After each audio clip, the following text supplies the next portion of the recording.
राधे राधे भक्तों, आप सभी का स्वागत है हमारे चैनल लाडली जी ब्लॉग में। और आज हम आपको देवशयनी एकादशी व्रत कथा सुनाएंगे। आषाढ़ मास के शुक्ल पक्ष की एकादशी। धर्मराज युधिष्ठिर बोले, भगवान, आषाढ़ मास के शुक्ल पक्ष की एकादशी का क्या नाम है? उस एकादशी के दिन कौन से देवता की पूजा होती है तथा उसकी विधि क्या है?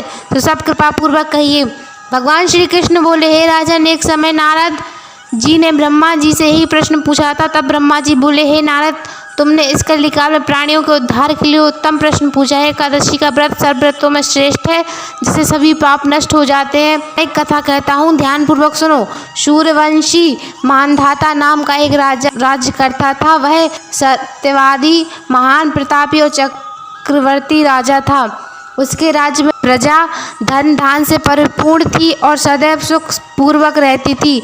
उसके राज्य में कभी अकाल नहीं पड़ता था। एक समय राजा के राज्य में लगातार 3 वर्ष तक वर्षा नहीं हुई, जिससे राज्य में अकाल पड़ गया और प्रजा अन्न की कमी के कारण अत्यंत दुखी रहने लगी। एक दिन प्रजा राजा के पास जाकर प्रार्थना करने लगी कि हे राजन, समस्त विश्व की सृष्टि का मुख्य कारण वर्षा है।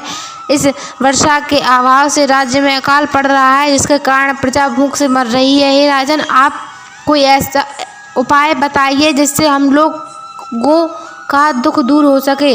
इस पर राजा मानधाता बोले कि आप लोग ठीक कह रहे हैं। वर्षा के ना होने के कारण प्रजा को दुख भोगना पड़ रहा है। मानता हूँ कि राजा के पापों के कारण ही प्रजा को दुख भोगना पड़ता है। मैं बहुत सोच विचार कर रहा हूँ, फिर भी मुझे अपना कोई दोष नहीं दिखाई दे रहा है। मैं आप लोगों के दुख को दूर करने के लिए बहुत प्रयत्न कर रहा हूँ। ऐसा कहकर राजा मानधाता भगवान विष्णु की पूजा कर कुछ मुख्य आदमियों के साथ वन को चले गए। वहाँ वह अनेक ऋषियों के आश्रम में घूमते घूमते ब्रह्म के पुत्र अंगिरा ऋषि के आश्रम पर पहुँचे। स्थान पर राजा रथ से उतरे और आश्रम में आए। वहाँ मुनि अभी नित्य क्रम से निवृत्त हुए थे। राजा उनके सम्मुख प्रणाम किया और मुनि ने उनको आशीर्वाद दिया। फिर मुनि बोले, हे राजन, आप कुशल पूर्वक तो हैं तथा आपकी प्रजा भी कुशल पूर्वक होगी। आप इस स्थान पर कैसे आए, सो कृपा पूर्वक कहिए। राजा बोले, हे महर्षि, मेरे राज्य में 3 वर्ष से वर्षा नहीं हो रही है। इससे अकाल पड़ रहा है और प्रजा महान दुख भोग रही है। राजा के पापों के प्रभाव से प्रजा को कष्ट मिलता है। शास्त्रों में लिखा, मैं धर्म अनुसार राज्य करता हूँ, फिर यह अकाल कैसे पड़ रहा है, इसका मुझे कोई अभी तक पता नहीं लग सका। मैं आपके पास इसी संदेश को दूर करने आया हूँ। आप मेरा संदेह दूर कर प्रजा को कष्ट को दूर करने के लिए कोई उपाय बताइए। इस पर वह ऋषि बोले, हे राजन, यह सतयुग सब युगों में श्रेष्ठ है। इससे धर्म के 4 चरण सम्मिलित हैं, अर्थात इस युग में सब धर्म के सबसे अधिक उन्नति होती है। इस युग में ब्राह्मणों की तपस्या करना तथा वेद पढ़ने का अधिकार है, परंतु आपके राज्य में एक शूद्र भी तपस्या कर रहा है। इसके दोष के कारण आपके राज्य में वर्षा नहीं हो रही है। यदि आप प्रजा का भला चाहते हो तो उस शूद्र को मार दीजिए। इस पर राजा बोले, हे मुनीश्वर, मैं उस निरपराध तपस्या करने वाले शूद्र को नहीं मार सकता।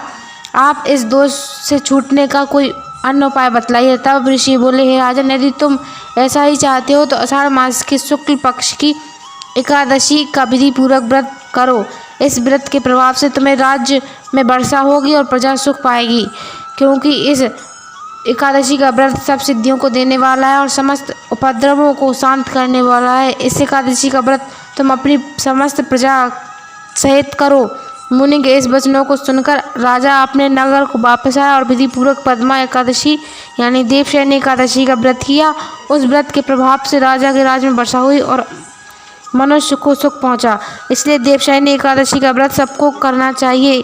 यह व्रत इस लोक में भूख और परलोक में मुक्ति देने वाला है। इसकी कथा पढ़ने व सुनने से मनुष्य के समस्त पाप नष्ट हो जाते हैं। इस एकादशी को देवशयनी एकादशी भी कहते हैं और इस एकादशी का व्रत करने से भगवान विष्णु प्रसन्न होते हैं तथा मोक्ष की प्राप्ति हेतु भी मनुष्य को यह व्रत करना चाहिए। चातुर्मास व्रत भी इस एकादशी के दिन से शुरू किया जा सकता है।